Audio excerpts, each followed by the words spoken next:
अब हम प्राण प्रत्यावर्तन सत्र के अंतिम भाग में पहुंच चुके हैं। इसके पिछले भाग में हमने स्वयं प्रकाश के बारे में जाना। आइए अब इस क्रम को आगे की ओर बढ़ाते हैं। अल्मोड़ा से आए हुए एक साधक दयाशंकर ने गुरुदेव से एक विचित्र सवाल किया। यह सवाल नहीं, किसी स्थिति का उल्लेख था। यह स्थिति अल्मोड़ा के पास एक वन्य क्षेत्र में हुई थी, जहां सामूहिक साधना चल रही थी। साधना बौद्ध लामा जिग्मे दौरजी के सानिध्य में हो रही थी। साधना के दौरान उद्बोधन के समय दौरजी ने कहा था कि हिमालय क्षेत्र में एक गुफा में 24 सिद्ध के शरीर सुरक्षित हैं। ये सिद्ध पिछले 2500 वर्ष से विभिन्न अवसरों पर हुए हैं।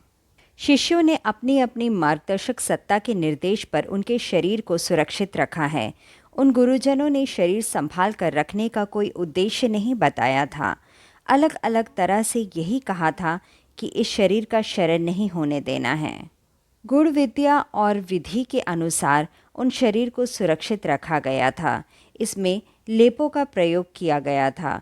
मिस्र में जिस तरह मम्मियों की रक्षा की जाती है, ठीक उसी तरह यहाँ पर भी दिवंगत शरीर रखे गए थे, बल्कि उससे भी ज़्यादा जटिल विधि का प्रयोग इन दिवंगत शरीर की रक्षा के लिए अपनाया गया था, क्योंकि मम्मियों के शरीर का उपचार तो एक ही बार किया गया था, लेकिन सिद्धों के शरीर का ध्यान निरंतर रखा जाता था। दौरजी के सानिध्य में हुए इस शिविर में उनके साथ 8 और साधक शामिल हुए थे, और दयाशंकर ने जैसे ही बताया कि उनके अनुसार 24 सिद्धों के काया कलेवर पर भविष्य में कोई प्रयोग किए जाने वाले हैं। दौरजी ने इस विवरण में एक महत्वपूर्ण बात कही थी। दयाशंकर उसका मर्म समझने के लिए गुरुदेव को यह वृतांत सुना रहा था। उन 24 शरीरों के बारे में दौरजी का कहना था कि 7 शरीर एक ही साधना परंपरा से आए हैं। यह परंपरा अपने इष्ट का ध्यान सूर्य के रूप में करती थी। सूर्य की शक्ति को वे माँ की तरह समझती थी। उस परंपरा का एक सिद्ध अभी जीवित है और पिछले 7 सिद्धों की सम्मिलित शक्ति को लेकर काम कर रहा है। दौरजी ने उस सिद्ध का जो स्वरूप बताया था, वह गुरुदेव से काफ़ी मिलता जुलता था। इन दिनों काम कर रहे सिद्ध का नाम भी उसने श्री से आरंभ होता हुआ कहा था। बौद्ध लामा बस्ती से दूर ही रहता था, लोगों से मिलता जुलता भी कम था।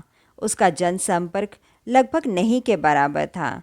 दयाशंकर खोजी किस्म का लगनशील साधक था, इसीलिए वे अपनी तरह के कुछ और साथियों के साथ दौरजी के सानिध्य में बैठ सका।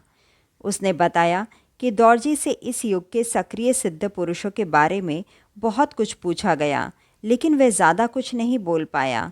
दयाशंकर ने गुरुदेव से जिज्ञासा व्यक्त की कि वे सिद्ध योगी कहीं आप तो नहीं हैं। गुरुदेव ने उसके इस प्रश्न को अनसुना कर दिया। गुरुदेव ने कहा कि तुम यहाँ पर अध्यात्म की ऊंची शिक्षा को पाने आए हो, इस तरह की जिज्ञासाओं में उलझो मत। दयाशंकर ने थोड़ी जिद की तो गुरुदेव ने कहा कि मैं वह व्यक्ति नहीं हूँ जिसके लिए दौरजी ने कहा, तो तुम्हें क्या फ़र्क पड़ता है?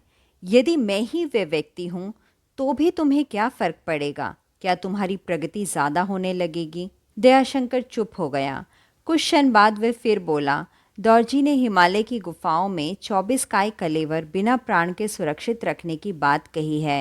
ये कहाँ तक सही है? दयाशंकर के कौतूहल पर गुरुदेव मुस्कुराए, फिर बोले, हिमालय अध्यात्म की भूमि है। वहाँ हजारों साल से इस तरह के प्रयोग हो रहे हैं। जिन शरीरों की चर्चा दौरजी ने की है, वे अतीत में हो चुके महान साधकों के हैं। साधना करते करते शरीर के परमाणु भी चैतन्य हो उठते हैं। प्राण निकल जाने के बाद भी वे परमाणु जीवंत ही रहते हैं। आगे कभी उनका कोई उपयोग हो सके, इसके लिए उन शरीरों को सुरक्षित रखा गया है। तुम्हें अभी इस ऊहापोह में नहीं पड़ना चाहिए। वहाँ उपस्थित साधकों ने गुरुदेव से इस तरह के कई और प्रसंग भी कहे। उनमें कई रहस्यों से भरे हुए थे तो कई सामान्य। गुरुदेव ने उनका समाधान तो किया ही, लेकिन सावधान रहने के लिए कहा कि रहस्यों में उलझ मत जाना। बहुत सी रहस्यमयी अनुभूतियाँ अपनी आंतरिक स्थिति की सूचना देती है। अगर उन्हीं में साधक रस लेने लगेगा तो उसकी प्रगति रुक जाएगी। इसीलिए यहाँ अपनी अनुभूतियाँ कहकर फूलों और मधुर फलों के मोह से मुक्त हो जाओ। यह था प्राण प्रत्यावर्तन साधना का अंतिम भाग। धन्यवाद।